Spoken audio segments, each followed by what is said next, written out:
The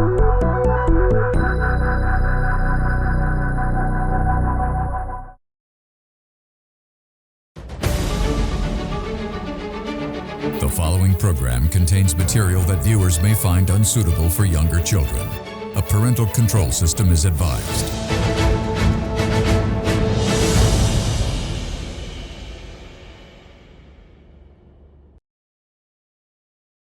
The following program contains opinions of the participants and does not reflect the views and beliefs of the Derana Media Network. The network believes in a safe space for all ideas to be expressed without any censorship and on its duty to create such a platform for free speech. Viewer discretion is strictly advised.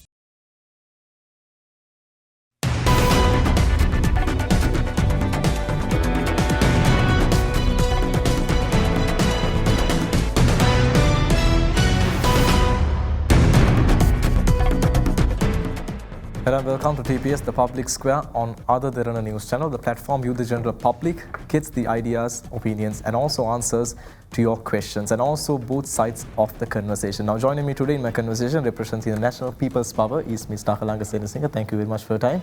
And also joining me from the Samagi Jana Balawega is Mr. Subaga Hera. Thank you so much, Mr. Subaga, for joining me. So let's dive right into the conversation. Now today we are going to talk about, can this government face a global crisis and keep our mother nation safe? Now we've seen, I'd like to start with you, Mr. Dakalanga. Now, if you take Sri Lanka, not going way back, but let's take like the past 6 to 7 years now. Sri Lanka went through a lot. Started from the COVID-19 pandemic, followed by the 2022 economic crisis. Now, all these key moments in our country did have learning outcomes. There were a lot to take from it. And then with the technology, it's easy to analyze trends, extract data, and create patterns. So your government has constantly been telling that this situation is unpredictable. And so was the previous, if you take the COVID-19 pandemic, it was unpredictable. But then with the world moving in a very fast pace, I think the leaders, the country gave your party to govern the country. And I think as leaders, it should have been that you all analyze the trends, learn from the past outcomes, and handle this situation better. Now, there has been so many accusations, if we take that, you all didn't prepare in advance. So let's speak on that. No, I'm disagree with that we have not prepared in advance, because this is a war situation. So as you can see, not only Sri Lanka, in other countries also, I mean, if there's a war situation, for example, now the current situation is there's a war situation in Middle East, especially between USA, Israel and Iran. And USA, we know that USA already, Israel is a supporting nation of USA, and they merged together and they initiate attacks to Iran as well. So because of that, there's the Hormuz Strait has been, there's a danger of, Iran decided to close the Hormuz Strait. And because of that, as we witnessed that, our government had to increase the fuel prices. And initially we have increased a very little amount, and because of the increase of the crude oil, the amount of the global crude oil prices, especially it was $60 per barrel in early March, and when after the war continues, it rises within 2 weeks around $47, $57 rather. So it has been increased up to $117 per liter. And because of the recent development is that Donald Trump has declared himself, he's just, as we can see that Senate is also against him. So he has declared the ceasefire situation, he has proposed a ceasefire agreement, ceasefire rather, and Iran seems to be that they have agreed to that, but still they are continuing with the war, and they have involved with Israel has attacked Lebanon, and also Iran has involved that incident as well. So war is still ongoing, although the crude oil price has slightly reduced up to $95 per liter. So you have to see outcome of the war. But we are not we are not like, I mean, as you can see in IOC, they have increased the super diesel price per litre up to 600. But the petroleum corporation still we are, we are absorbing that loss as well. We were, we have retaining 100 rupees for the diesel and also 20 rupees for the 92 octane. So retaining that loss because we want to keep, we have to maintain the lower prices. Although there's a war situation. So in petroleum corporations, still the prices are pretty much the same. So we are continuing that. And also, we had assured, the petroleum corporation has recently confirmed that we have enough, we have got fuel up until the early June, the reserves of oil up until the June. So that is also we have to keep on, we have to inform. We have to inform the people as well. So Petroleum Corporation has affirmed that information as well. So for another 2 months, there won't be an issue of the shortage of fuel supply. So what you're telling is that you deny the fact that y'all weren't prepared. Y'all were prepared. That's what you say. All right, Mr. Zubaga, with that note, I'd like to move to you now. Let's look at the past trends. We did have enough time. So y'all are. So if I take a set of accusations that the opposition is telling the government is that they're not serious enough in this situation. They did not read it before. They could have done it better. So, but from their side, they're telling that they did their best and they don't see a fact that they did not prepare in advance. So from your perspective, if y'all were in their shoes, what would you have done different? Yes, thank you once again for having me here. Your question has a little bit of depth into it because there's no black and white situation here. But definitely there are things that we could have taken as a preemptive because of the lessons that we have learned in the past. Whether it's COVID-19, where we had the issues of transport itself, the shortage of transport just to deliver certain things. Anti-global crisis. That's right, even to come into our country, right? Then you have the war that we had for 30 years, where we suffered a lot, where we went through a lot, but still the economy was doing pretty well, right? Then at the same time, we have the recent crisis that we faced in 2022, right? There are so many past experiences that we all have, whether we were in the opposition or whether we were in the government, where we got an idea, right? Where have this gone wrong and how should we take steps to prevent another downfall? Now, of course, a global crisis does not come with invitation or saying like, I'm going to come on this day. But that's why when the leadership comes, where the government comes, we question them, how prepared are you all for this particular situation? And how and that preparedness is good on writing and everything, but it has to affect the ground reality as well. Are people suffering? Are the cost of living for people still rising up? Are their salaries matching those expenses? Right? Then let's say that we have, we can even bring the IMF into this and say that we are under that program and whatnot. But even then, the IMF don't really say, okay, this is how much we need to put the taxes or what. It's up to the government, it's up to the bodies to come up with a way to generate. Now, I've always promoted our own production rather than depending on imports all the time, right? To increase our production, to give the youth their freedom, their space, the support that they need to innovate, to do things new, because they know what's trending, they know what the world needs. So find solutions so that we can be the first people to find the solutions, and then we export our either intellectual property or physical products or items from that, solutions or services, right? So right now the situation, your first topic itself, the main topic is, can the government keep Sri Lanka and the people safe?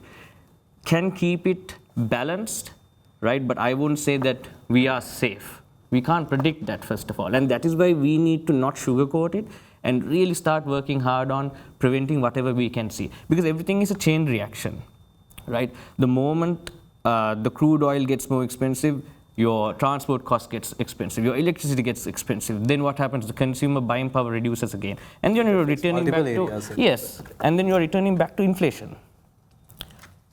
So So short answer, sweet. I don't see a massive progress from the government. It's not that I want to criticize the government. It doesn't matter to me who's in power at the moment as long as they're doing well for the country. Because I also have to get up, I also have to go to work, I have a family to look after. Those are very important things for everybody in the country. So this thing that I would like to add, doesn't matter which government that comes into the country as long as they have a policy, a framework, where there's an emergency framework. Right, this is what we need to do. Let's mobilize quickly. You know what to do. You already know what to do. We've discussed this. We've had the drill. We know what we're doing right now. We saw this coming. Let's get ahead with it. We have the data. We have a centralized base where we have this monitoring of food, oil, all these expenses, where we are getting it from, where it's going to, how much is used, how much is wasted. So those are certain things that we as humans, as responsible leaders of a country, should be on top of. Yes. Thank you, Mr. Zulbaga. Now, Mr. Akalanga, moving to you from that. Now, your government has been very much leaning towards digitizing. Now, yes, what happened is already happened. Whatever the hit we took, we have taken it, and whatever the way you all have managed it, we have managed it. Now, clearly, it's pretty obvious that you all also have understood the reality that unpredictable situations can create very turbulent times. And as a government, in future, we have to have that emergency risk mitigating solutions. Now, if we had from the war we had for 30 years to COVID-19 to economic crisis to this war situation, I think that's enough amount of learning outcomes. So ahead, what has your government planned ahead in that emergency mitigation? Yeah. In last occasion also we have discussed. So we are planning to build on renewable energy plants, and within the next 4 years, especially we are within this year we are going to start that process, and also to expand the Trincomalee oil reserves, which we are still, the capacity of that oil reserve is only 25 tanks. Is there any reason that you all did not think about the Trincomalee oil reserves before? No, because there has been accusations that you all have started to focus on the Trincomalee after the situation. No, the thing is that it's a long-term process, because we have to spend the considerable amount of money from the treasury as well. Before this incident arises, as we know that we had the Ditwa cyclone. We were hit by the Ditwa cyclone as well, and also it affect a certain effect. It was for a certain extent it was effect to the tourism industry as well. So when this issue arises, we were overcoming from that cyclone issue. So we are through our budget also we have proposed. We have to reframe the budget allocations as well because of the Ditwa, and the government decided to give away flood reliefs as well. Starting from 25,000 up to 5 million. Especially to clean up the premises, and also to build up the destroyed premises, and also for the small businesses also. And we are continuing to, we have already completed the lesser amount of flood reliefs. But now we are continuously giving, we have started to give new lands, and also new house. We have initiated to build up new houses for the people as well. So we are in that process as well. So while we are in that process, this issue also arises. So we have to, when when we are getting out from a bad, critical situation, this situation also arises. So as you know that at the inception, people panically, general public, they panically they want to fill up their vehicles, and they're willing to get lot of fuel from the fuel stations. So that panic situation, we as a government, we have to control that panic situation as well. So you all that's why we have introduced the QR system. So it was success. Right now, we are continuing with that as well. So you all are planning to keep that for how long? Well, not much long. We have to see the outcome of the war. So we'll see, but it won't be much long. And also, as you can see that earlier we have declared the Wednesday as a government, a holiday, where the government institution was not functioning for that particular day. But now we have we have decided to continue that day as a the working day as well. So we are progressing from that. But it was announced that from this Wednesday it's going to be cancelled, right? That Wednesday public sector holiday is going to be taken off with immediate effect. Supposed to be on on this Wednesday, right? Yeah. This Wednesday. Yes. I think this was the New Year season, I think so, but we'll see. But we have decided that the government, the in between holiday, we have decided to, consider it as a working day as well. In next month. So as a government, we have taken positive steps. We are continuing with our fiscal discipline as well with IMF.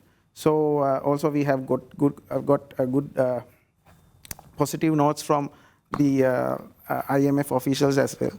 So also we... in terms of funding, are you ready to face something similar ahead? Yeah, we have decided to increase, especially the welfare, especially as FASUMA, we have increased. We are trying our best to set the 100% genuine applicants, and we have wished to. We have decided to increase that slab. Earlier it was 7,500. We are increasing it up to 10,000. So, and also we wish to give fuel relief for the fisheries industry as well. And also it was the president already in his latest speech he has indicated that. And also government willing to resist another 2-3 months of the electricity bill of the lower amount, especially from the 0 to 90, that lower category. So that also we are considering to giving a lesser the pressure of the people. We are for first 3 months we are willing to giving it free. Those who apply that those who are saying that we are in a difficulty, so we can do that. So we have given that. We have as a government we have taken that step also as a positive point, as a relief for the people. Understood. And there are a lot of other reliefs as well. Understood. So thank you, Mr. Akalanga, for that. And we do need to move into the welfare and how independent is a normal citizen in terms of welfare as well. And we need to touch on renewable energy sources as well. But before that, let's go in for a short commercial break. You are watching TPS, the Public Square on Other Derana News Channel. We'll be right after this short commercial break.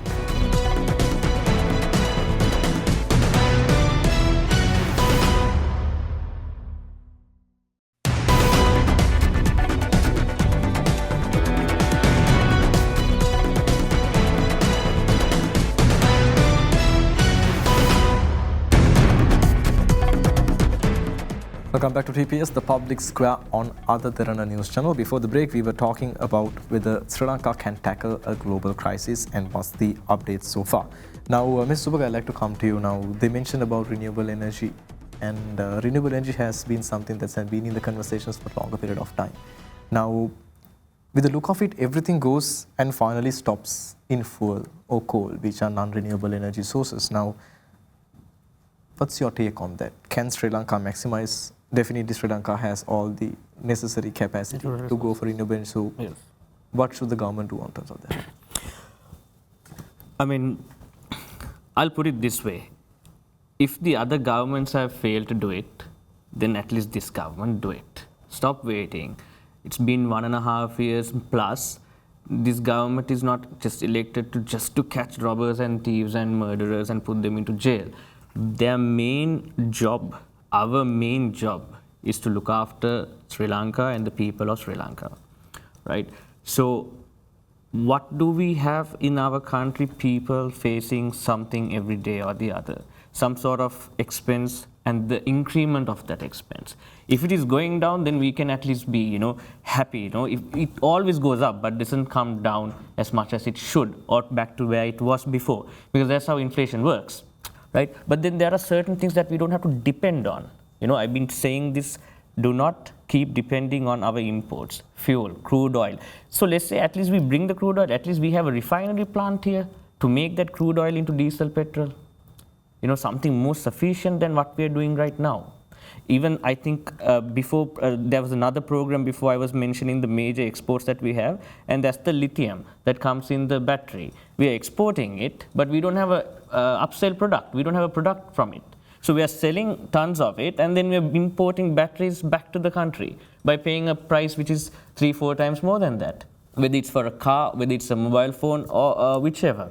Right? So we have all this renewable energy. We have the sun out every day in Sri Lanka. We have wind power. We can always invest in these things. You know, if we had done this a few years ago, or even if this current government has started this when they started out their term, you know, we could be at least be manufacturing solar panels rather than taxing it more and bringing it down from different countries. We should have been a long way. We could have had a factory, we could have had employees, we could have a revenue generating here. We could have connected to a grid, reduced the amount of expenses we have on our electricity bill. We could have run factories with this. We could run our households with this. Basically, these are natural, God-given, free natural resources that we have in the palm of our hand. And we're surrounded by salt water as well. There's nothing that Sri Lanka lacks. That's why this is paradise. But unfortunately, because of the short vision or because of just saying it, not doing it, right? We have come to this stage where we always have to depend or where we always have to panic when there's a crisis, when a crisis comes up, right? So solar, renewable energy is definitely must. I will advocate and I will support anyone who will start this. It has to be done. Yes. Stakalanga, moving on to that now, you all did mention previously about you all having renewable energy sources. Yeah. Now, it's true. Rather than talking about previous governments not doing it, someone has to do it at the end. So I think that's a good point to take out from you now. Why do you still now, we heard that the president is telling that coal imports are coming in, and is there any short-term plans to meet, because now fuel prices are hiking 1 week after another, and there's a certain amount of a capacity that a normal citizen in this country can take, and I agree with that. The fuel crisis, yeah, focusing on the fuel crisis. Fuel crisis, yes. So we do have renewable energy sources in the country, ample of it. So you did mention about the long-term renewable energy plans, but then if this war in the Middle East continues, clearly unpredictable on how it will continue. So I think one of those things you should take in advance is keep in mind that this can continue for a long period of time. Do you have any ideas to, in the short term, to utilize the renewable energy sources? Short term, we are focusing on building up that mobile LSG plants, and we have initiated that, and also to expand the tank capacity of Trincomalee refinery. So we have to expand that up to 99 in terms tanks. of renewable energy utilization. And yeah, I'm also that Mana wind plant, we are building up that as well. And also the solar plant, I mean, there's a small amount of energy we are getting out of solar, but we are hoping to expand that as well. The thing is that what we are getting, I mean, as an energy, I mean, renewable energy, the easiest way we are getting the not the renewable energy, the hydropower from the water. So for getting energy, especially the electricity and also energy by and large, we have, I mean, to create wind plants and also solar plants. It gives I mean, considerable amount of cost, and also we have to do it systematically. So we have initiated that as well. But only thing within 1 to 3 months we can't do that. But within this year, by early next year, we can go to a certain extent that that it will add some amount of the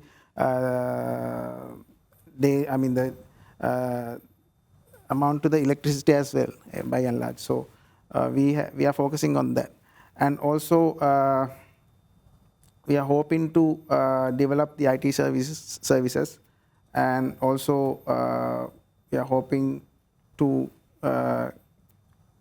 expand the manufacturing as well, especially assembly in the motor vehicles. So we are hoping to, in future, we are hoping to continue these projects as well, and also the value-added agriculture. So, but the thing is that within 2-3 months we can't in a rush we can't enter into those targets. But within 1 or 2 years, we are hoping to achieve those targets. Mr. Kalanka, from the same aspect now, in terms of fuel, let's move back to the fuel topic now. When the global oil prices surged, the Sri Lankan oil prices also surged. And now we do see a significant reduction in the global oil prices. Now the general public, this is not from a very educated perspective, I'm asking from the general public, they might have a very, I don't want to dive into the science of it, but then the general public might have a question. The government did mention the price hike was as a result of the global oil price increment. Now, the general idea we are getting is the global oil prices have gone down. So what about the prices of the Sri Lanka? Yeah, the issue is, we all know that this is an unpredictable situation. Although there was the ceasefire agreement or ceasefire declared by the US president, Iran and also Israel still clashes, and the war is still continuing. And also we can see that Lebanon also affected recently. So after the statement of Iran that they are hoping to, they have already opened the Hormuz Strait, the price has been reduced up to $20 per barrel. So it's a slight reduction. So we have to see the recent development, and we have to see the future developments as well, not only the recent development, the future aspects as well, to see whether this war is going to end from the side of US, and whether this war won't continue in future, but still it's continue.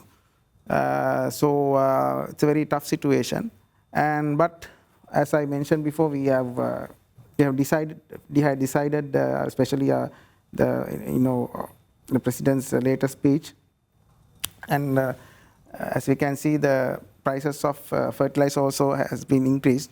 But we are hoping to give a stable amount of we are hoping to give a 50 kilo urea pack for a stable amount of 10,200. So we are continuously. We want to give that particular relief in that amount. So, and also we are giving a relief of 50 rupees per liter for the trawlers, so are involved in fisheries. And also we have given 25 liters per day for maximum 25 days. 25 liters per day, maximum 25 days for the fishermen. So that relief also there. So altogether it's 93,750 rupees as a relief. And also for the Yala, also we are hoping to give relief of fertilizer relief of 25,000 per hectare, 25,000 rupees per hectare. And also already we are continuously, we are giving 15,000 per hectare.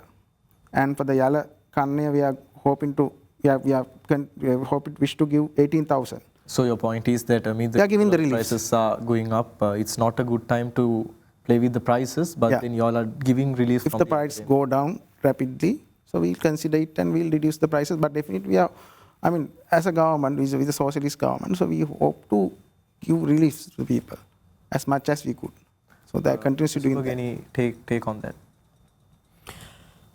Well, it's good that all of these are, like I said, see, the ground reality is very different, right? It's good that this, see now this Aswesuma, something that I think former President Ranil Wickremesinghe brought into play, right? So you all are now developing on that.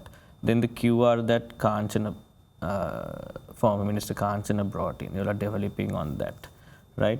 But now you remove those people who are using the QR. Not everybody has vehicles. Not everybody has agricultural land. Not everybody is entitled to the Aswesuma. Those people are still suffering. So do we know the numbers who are not privileged to do these things, or who do not have vehicles, who have to maybe go in a three-wheeler, maybe in a cab, right? Those people are still in this, are suffering.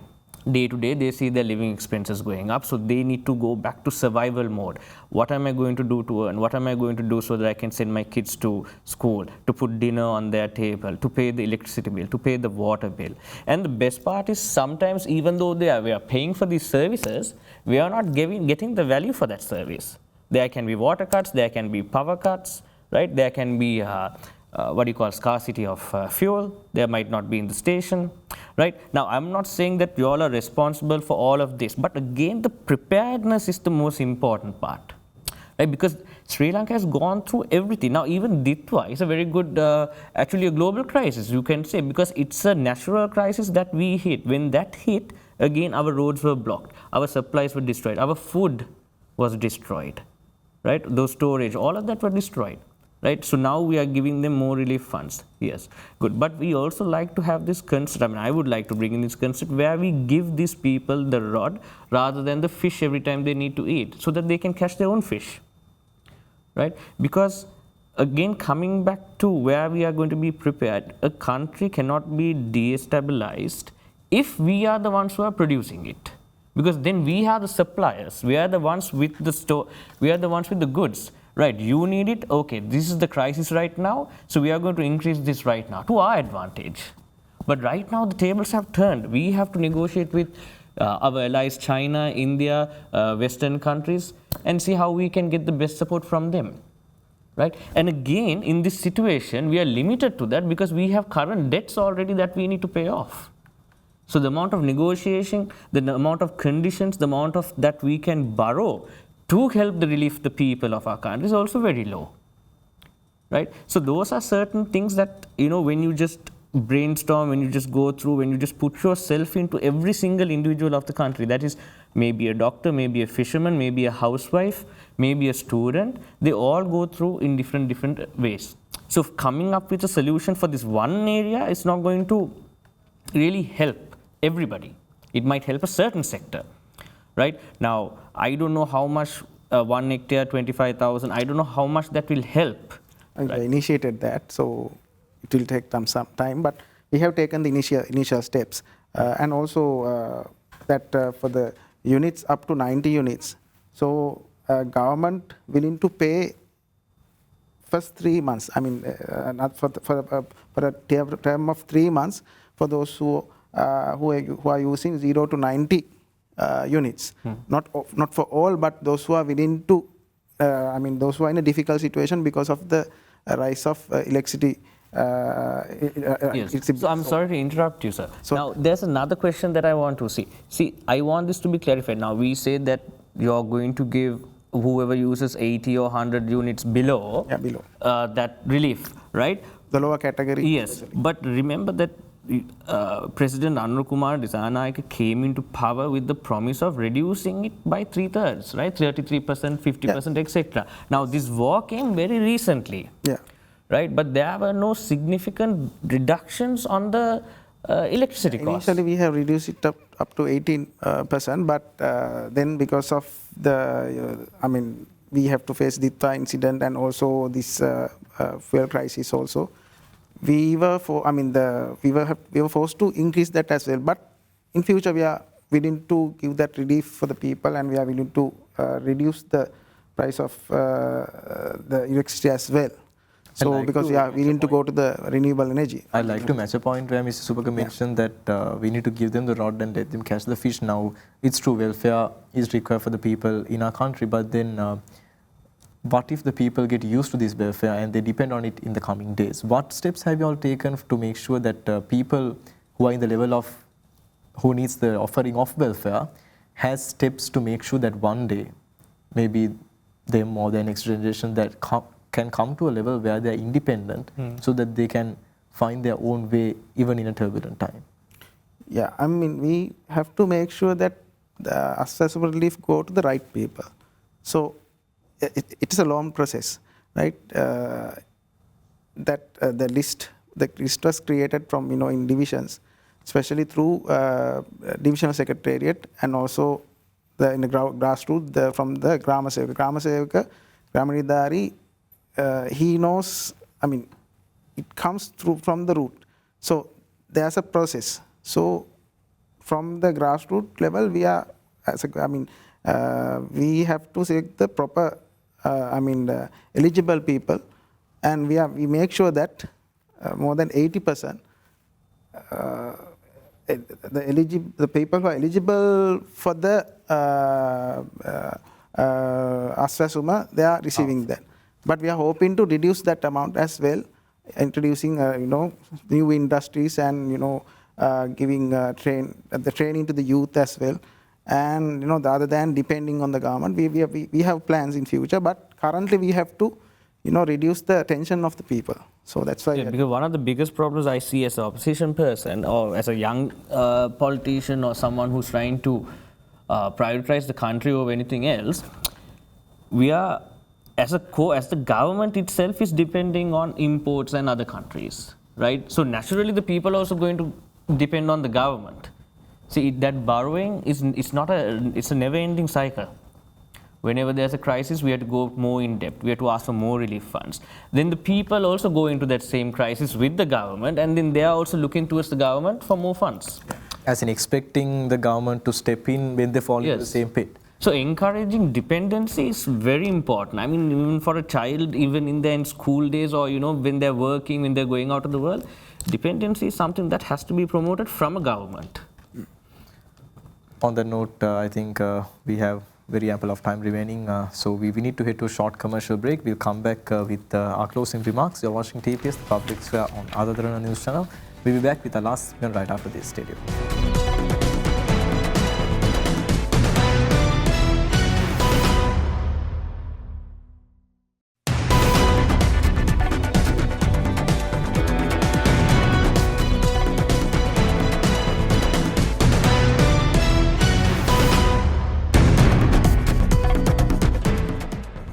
Welcome back to TPS, the public square on Ada Derana News Channel. We are here with our final segment, and we did talk about a lot of aspects in these turbulent times, and we come to our final minutes of today's program.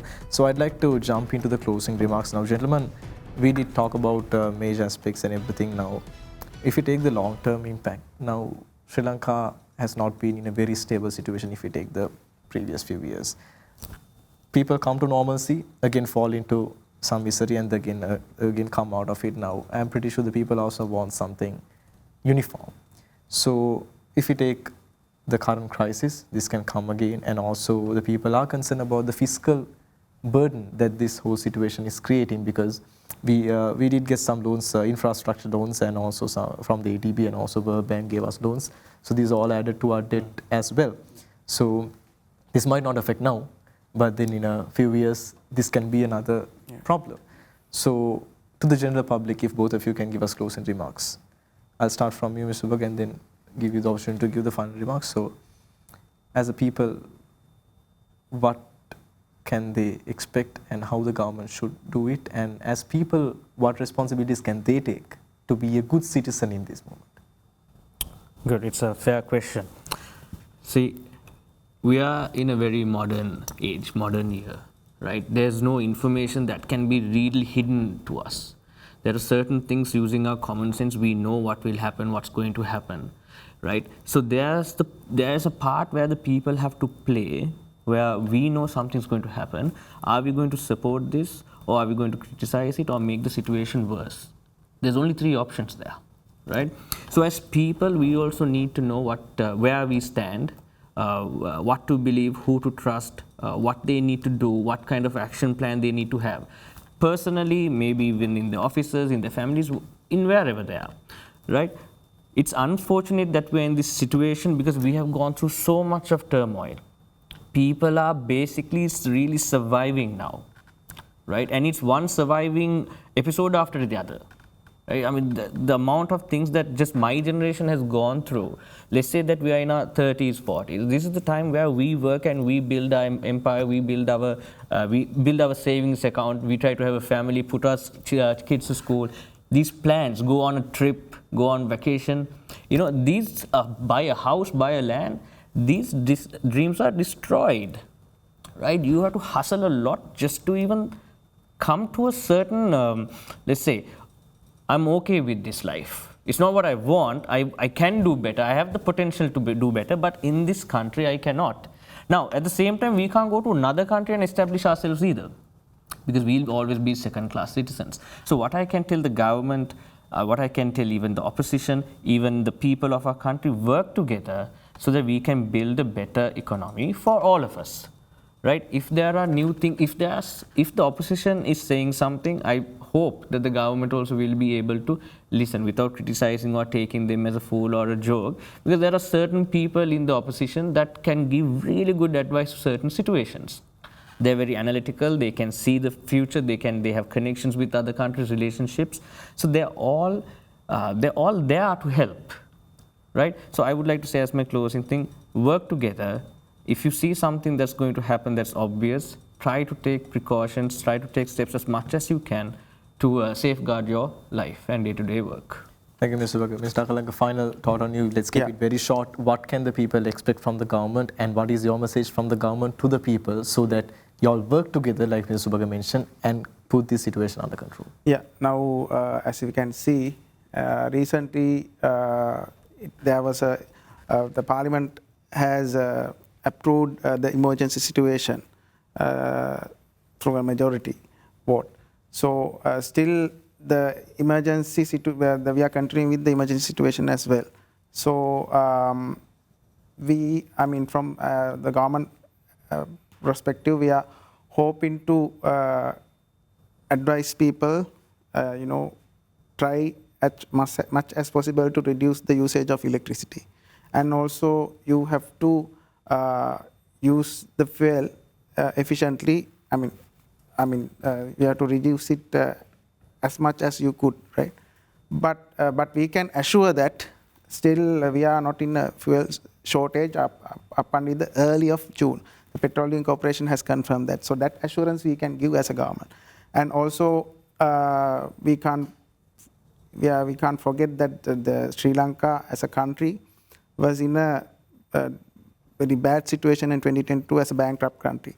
So our Fitch rating was also very low as a country. Now we have moved out from it, and we have, in a better position, CCC plus situation, because we have, we are continuing with IMF fiscal discipline as well, IMF program as well. So we have up until now, we have achieved a lot of targets which given by the IMF program. And we are, the IMF program will continue with another 2 years, so 2-3 years. So our message is, as a government, earlier, don't be panicked. We are always willing to give reliefs to the people. Although we are in a difficult situation, and also after Ditwa incident, Ditwa cyclone also, we have rapidly we have constructed the roads and other infrastructure as well. We have given most of the reliefs as well. Now we are continuing to build up the houses as well. We have started that project as well. So believe on us as the government, and we won't let yourself down, and we assure that we can control this situation. Thank you so much. So with that, we come to the final minutes of our program today. So I'd like to thank both gentlemen for joining us, representing the National People's Summit, Mr. Akalanka Senasinghe, always a pleasure, and also representing the Samagi Jana Balawegi, Mr. Subhaga Hera. Thank you so much for your time. And with that, we come to the end of today's edition of the TPS Public Square, right here on Ada Derana News Channel. We'll return next week with another episode, same time, same place. With that, have a good night. We made a promise to never get old. You had a chance and you took it on me. And I made a promise that I couldn't keep.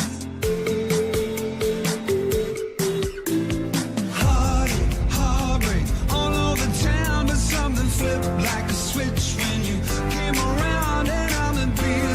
Pick me up and